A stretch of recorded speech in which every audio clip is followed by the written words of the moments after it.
We all relentlessly work in the kitchen, doing so many household chores. We never say enough. But then, there are a few tips that can help us. Let me share some of them with you today. Welcome back to my channel, Catch Up with Mads. Now, these kind of lemons are usually found in the kitchen. We buy them and forget to use them.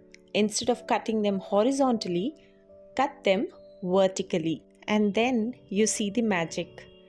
In fact, you will get so much of juice from it that you would have not even imagined. You need to cut them in four slices, small slices, and then you need to start squeezing the juice from the lemon. If you observe here, a lot of juice you would collect from just 1/4 part of the lemon, and the prices of lemon these days are very expensive. So do not discard or throw away these kind of lemons or waste them by cutting horizontally.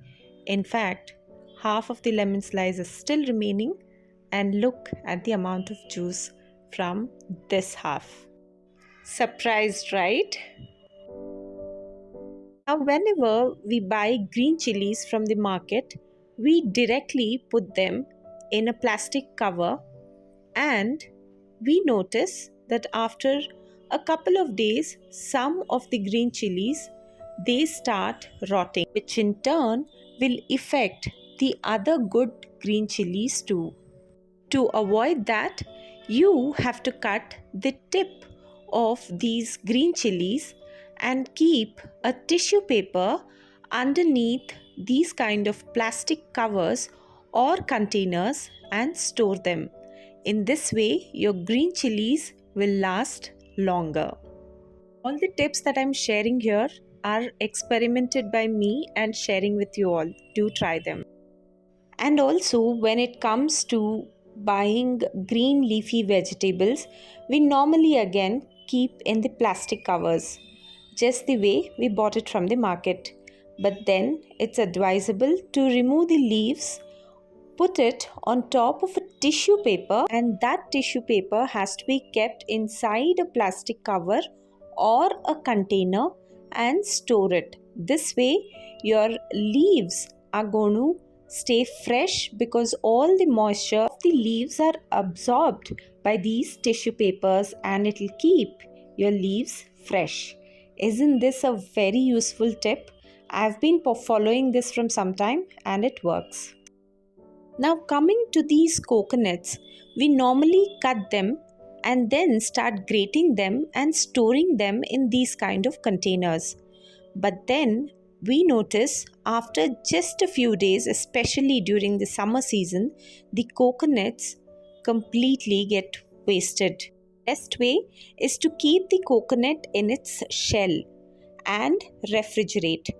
That way, the coconut shell becomes a little hard, and you can actually cut them into pieces like this and use it. This way, your coconut shall stay fresh for a long time, and you can use them when you want to grind in the mixer by making them into small pieces. Now, I've used some, and this will go back to the refrigerator. Now, this is truly helpful because this will save a lot of coconut of yours instead of throwing them away. Try these tips that I'm showing here, and don't forget to leave your comments in the comment section below. We all use these kind of small pans to make tamperings. And whenever we add mustard seeds, it splutters and the oil spills around even on the tiles of your wall. To avoid them, you got to use some old pan like this to cover it up immediately as you put the mustard seeds or these kind of curry leaves. This will save your kitchen from all the mess. Do try it out. You all know how to cook dals. We wash them, soak them for 4-5 hours, and then we add turmeric powder, the cooking soda, and a little bit of oil. We cook them. Correct? But here's a trick. If you've not been able to soak the dal for more than half an hour or 1 hour, then do not forget to add salt to this particular dal and pressure cook them as usual. This way, your dal will get cooked just perfectly. This should save your time, right? How many of you know what this is? This is actually a rice measuring cup. In Kannada, we call it as pavu. Now, if you're a beginner to cooking, then you got to have this if you want to cook the perfect rice. Now, I'll tell you how to cook a perfect rice. Now, I've taken half a cup of brown rice here, which I'm going to add in this bowl, which is again a rice bowl, which is flat and round from all sides. And then I neatly wash it. I've added water here, and now I need to flatten the rice. Now, this is my finger. Here, I'll show you with the help of my central finger. Now, where my thumb is placed, that is 1 cup of rice. Then comes 3/4 cup, then half, then 1/4 cup. Now, here, the I've taken half a cup of rice, so the water here is more. So, I'll have to remove some water from this.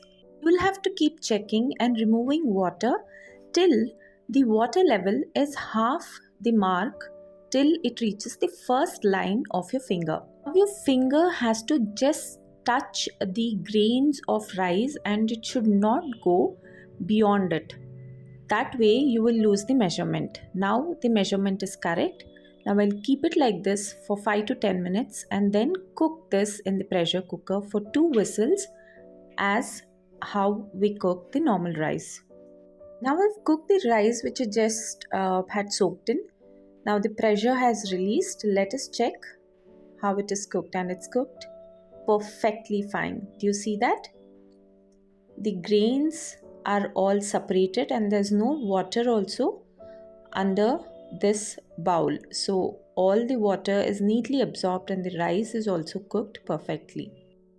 And the same measuring bowl can also be used whenever you want to soak in for dosas or idlis, or even these kind of thick poha.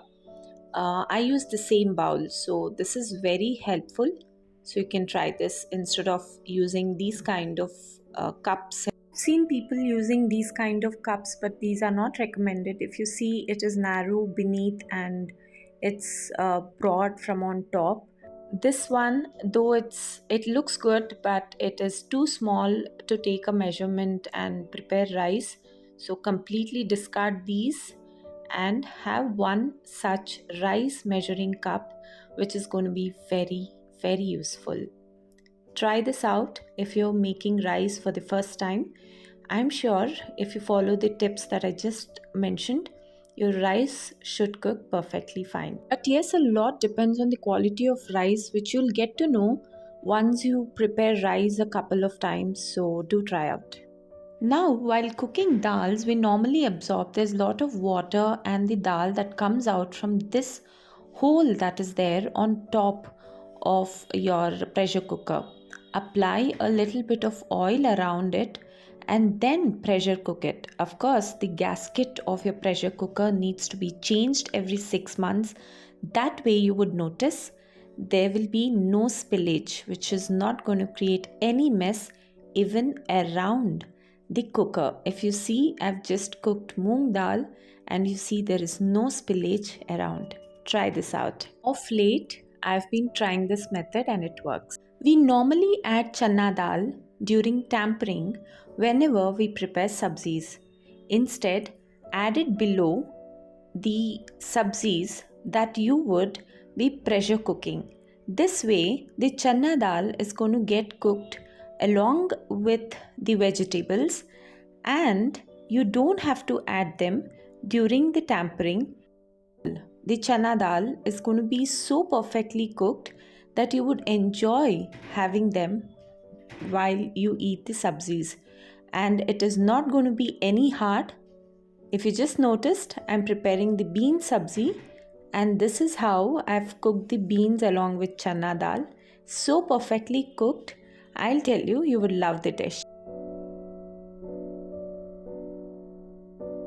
I'm sure you all know these leaves. They are bay leaves basically used while you prepare palav and other dishes. Now they are so useful. Whenever you bring dal from the market, empty it in the container. Do not keep it just like that. Add a few leaves of these inside, and your dal are going to stay fresh and without any insects for a long time. Use the same method to store in urad dal, channa dal, masoor dal, and other dals as well. A tiny leaf but does a great job. I hope the tips that I've shared here are going to be useful for all of you. Do let me know in the comment section below. Please don't forget to subscribe to my channel. Thank you so much for watching this video. See you all soon in my next video. All of you do take care. Bye bye.